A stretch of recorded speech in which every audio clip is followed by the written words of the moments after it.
Studies have shown that kids that play multiple sports, especially at the youth level, are less likely to get injured. Encourage your kids to play multiple sports. But now If they're a multi-sport athlete and they're doing multiple things, are less likely to have those ACL. it's not the best thing for me and the team, but it's the best thing for that person to do multiple I think things. And work with multi-sport athletes, make it conducive for them.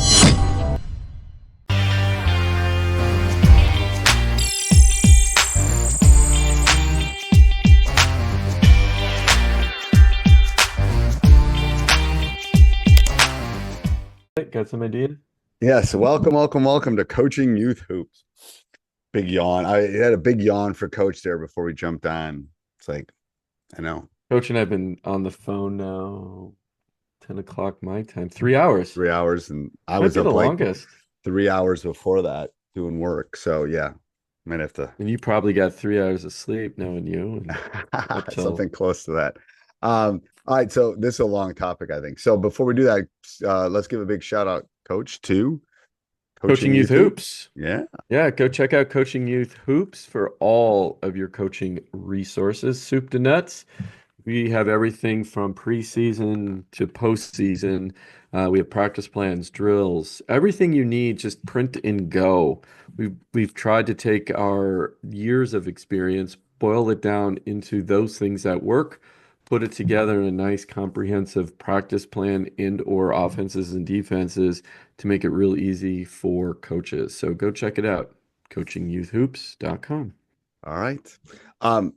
This is one of my things is the multi-sport athlete. Okay.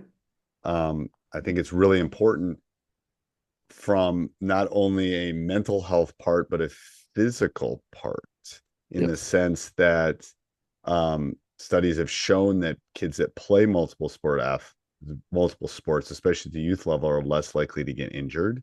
Right. Um, and even more so for females in a lot of respects, that the lower extremity knee injury stuff, if they're a multi-sport athlete and they're doing multiple things, are less likely to have those ACL Mhm. type of injuries, just because they're strengthening and using other things. So um we're going to talk about the how you deal with it, but I think as a youth coach, I think it's sometimes hard to see the forest through the trees, but it is Yeah. really important for kids to be multiple sport athletes until they're kind of done growing, done maturing, done strength wise.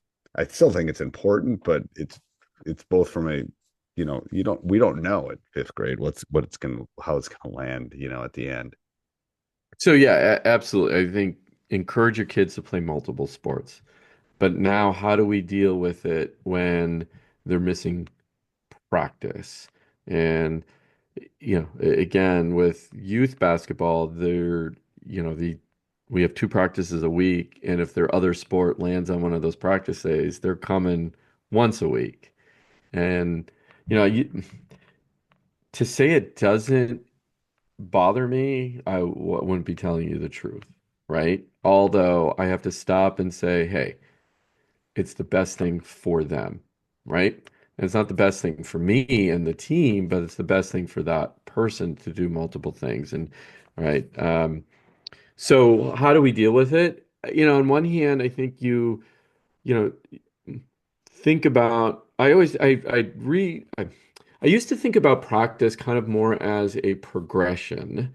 And what I mean by that, we're gonna learn a man offense, and then 2 weeks from now we're going to learn a zone offense, and then 2 weeks from now we're going to do X, right?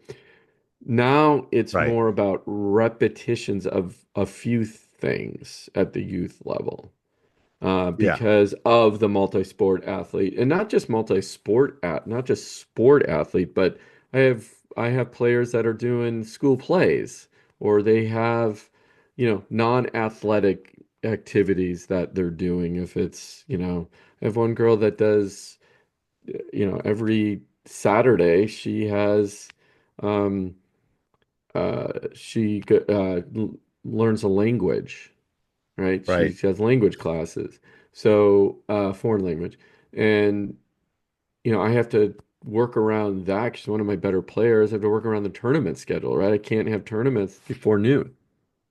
Right. Well, and So, part of it is communicating with the parents and figure out when those conflicts happen. I find that at my level is like hmm how can we do that? That's the first thing. And it's hard. It's like missing class. hmm Like I notice it in my class. Like I teach seniors, but it's like, all right, so all of a sudden, somebody's missed some class. It makes it difficult. Yeah. You know, um, so yeah, I don't know. What's your thoughts, Coach? Yeah, no, again, I think you just have to understand going into a season, especially at a grade school and, level, but, before high school. I think high school is different. I think the expectation is you're going to be there, right? With at the grade school level, you can't expect them to be there every day. I just don't think that's realistic. So even if they are there every day, that which is awesome, you can't plan for everybody being there every day. So your practice plan changes slightly. We do a lot of the same things and we advance it just a little bit each practice. So it's not like we're making huge leaps because I'm just afraid someone's going to miss that inbound play. And they're going to miss that, right? We're teaching a new inbound play, but we got to do it 6 weeks in a row, right? We can't move on to play number two because three people missed play number one. Right. So I think it's and how you structure practice that is extremely important dealing with, again, the multi-sport athlete or the multi-activity, you know, person, child. Um, but encourage it at the end of the day, encourage it because it's healthier for that child. Um, and I think, even, we could have even added to this as vacations, like summer vacations. I had a player who Right. talk about if you go back to our last podcast, maybe we talked about coach burnout. We should talk about player burnout. She was literally burned out, but she couldn't express that. I didn't figure that out until I saw her come back after vacation and she was gone for 10 days, I think they went away. And that was enough to reset her, and she was back to her old playing self. And like, she just needed a break.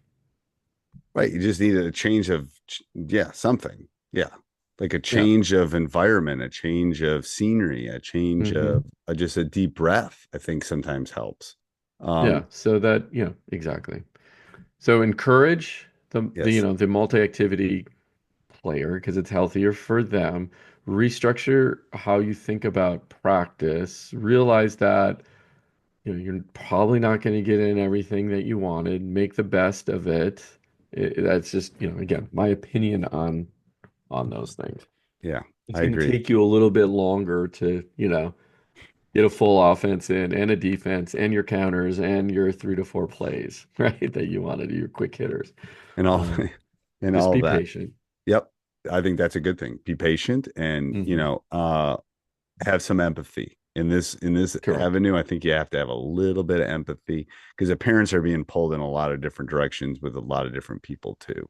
Um, Well, and don't and now okay, I just was thinking about this as you were saying that is now, if the parent's expectation doesn't match the player's attendance, meaning they miss practice and they're expected to play in the game the same amount as everybody who made practice, you got to set those expectations, right? right.